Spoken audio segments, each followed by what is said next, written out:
body bags were horror lies.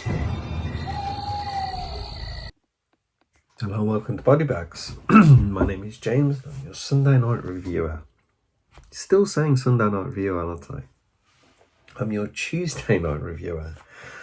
And for this week, I wanted to bring you the 1997 Mr. W.S. Anderson's Event Horizon, which I got this very nice 4K steelbook of. Yeah, I really love the artwork on this. You got the eye, you got Sam Neill with his eyes torn out, the back of the slip. You've got the Event Horizon ship, and then the front. It's a bit strange with the slip. You've got like these hands, which makes it look like a bit of a zombie movie, which I'm not quite sure why. But anyway, this movie. So, love sci-fi horror, love space horror. It's fun. It's like my number one. So this is one that I've loved for a long time. Yeah, really been into this.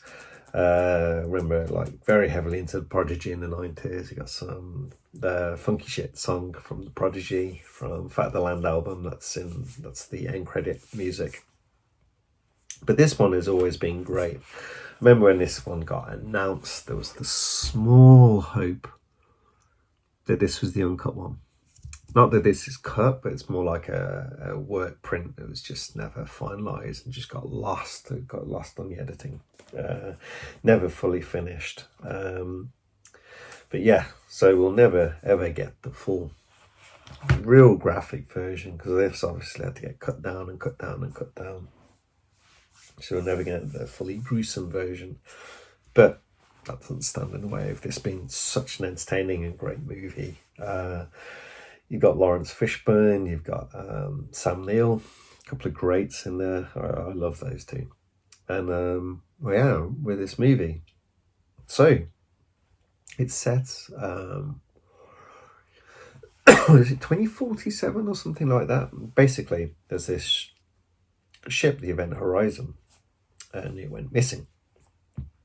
And it's been sending out its beacon. It's just off Neptune or something like that, and its distress beacon has been being picked up after being disappeared for 7 years. So they send a team to go and collect it, this deep sea salvage team, which you have Sam Neill going along. And he's going along because it's like he invented the ship, he invented the gateway drive. So basically we have this, so it's faster than light ship, but it doesn't beat light, it kind of folds space to zip through. And so when they finally get there, there's no one on board.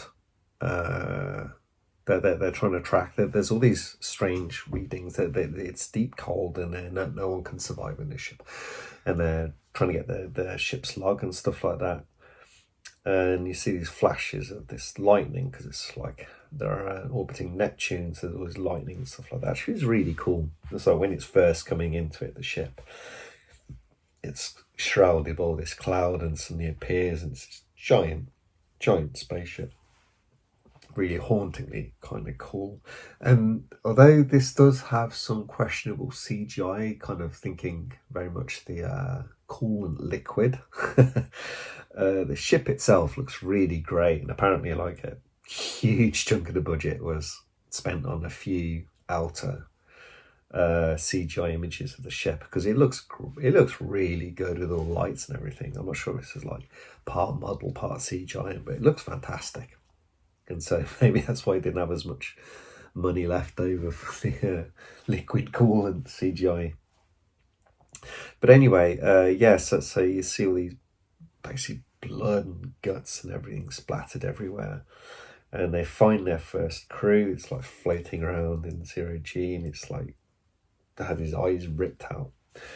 And so they're like, well, something really weird's gone on here. So they're trying to figure it out, but they're starting to all have different these like hallucinations, you know, very personal hallucinations. And they're starting to figure out that there's something drastically wrong with the ship, and they're starting to question where this ship has been. And the answer they come up with basically is hell. It's been to hell, which is pretty cool. when they've eventually kind of decode the ship's log. It's got all this gruesome stuff.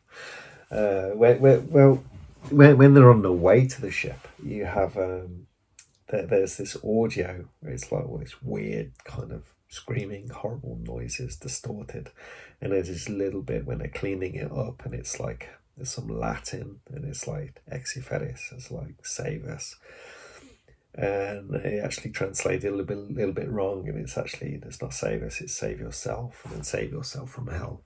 And so these basically these hallucinations basically start to knock off the crew one by one, which is pretty cool. You get some really, really cool, freaky scenes in this. You get the guy that's on fire, who's attached to Lawrence Fishburne's like backstory. You get what's he called? The young guy. Basically, he gets sucked through this gateway drive at one point and comes back and is like almost like a waking coma sort of thing. And he actually manages to exit himself out the ship. He like goes into the what you call it? Oh god, my brain's switched off.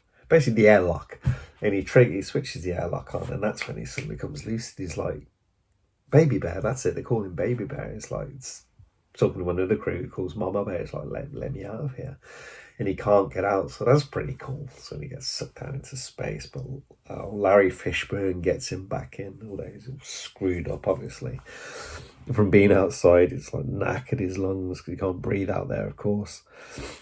And it's just, yeah, I love this movie. It's got some really, really graphic scenes in it, even though it's the toned down one. It's like the medic guy, Trauma. He gets gutted at one point, which is really cool. Really nicely done. Like I mentioned, Sam Neill, who's got it on the cover, where he gouges his eyes out at one point. Because, the ship starts basically channeling itself through him. There's kind of this link between him and the ship, which wasn't particularly apparent before, but he was having these dreams already.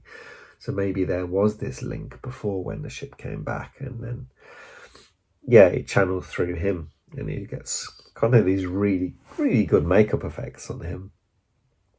Yeah, and it's just basically a fight for survival for the crew. Are they going to get away, or are they not going to get away? It's such an entertaining movie. It's like I said, I love space horror, and this is one. I remember the first time watching it on VHS, and I was like, fell in love with it straight away, and literally watched it a couple of nights ago, and still have such fond love for this.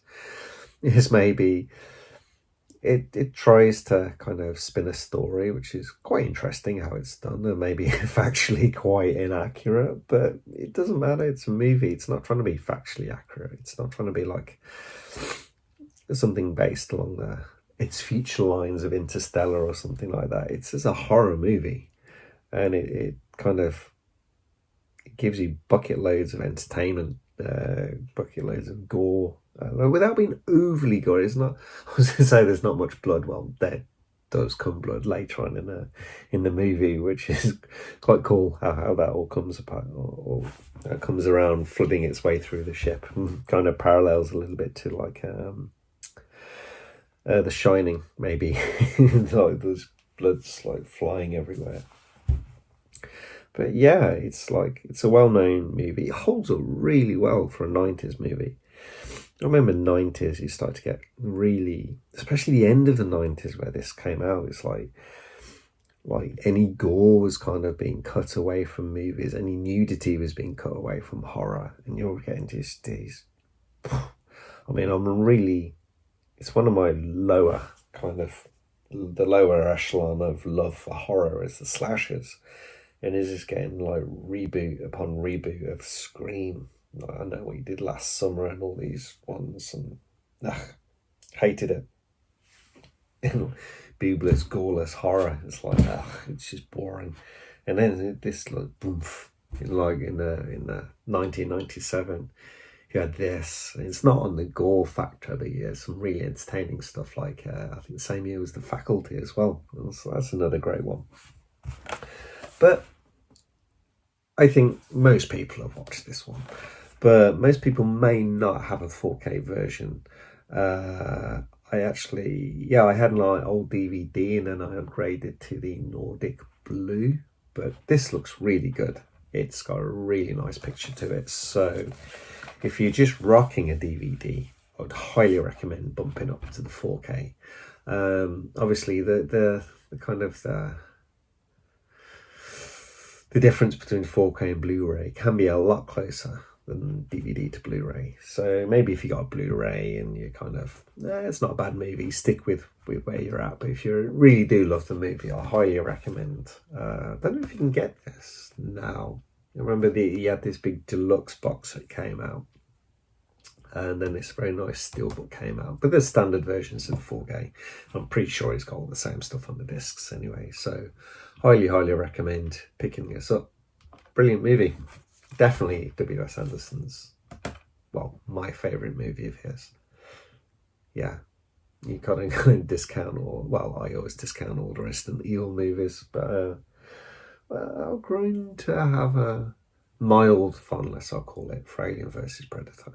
There's a lot of issues, but I can enjoy it for what it is. But he kind of hit it out of the park with this one. I love this movie. But anyway, that's the end of the review. Hope you guys enjoy it, and I'll catch you next week. Thank you. Bye-bye.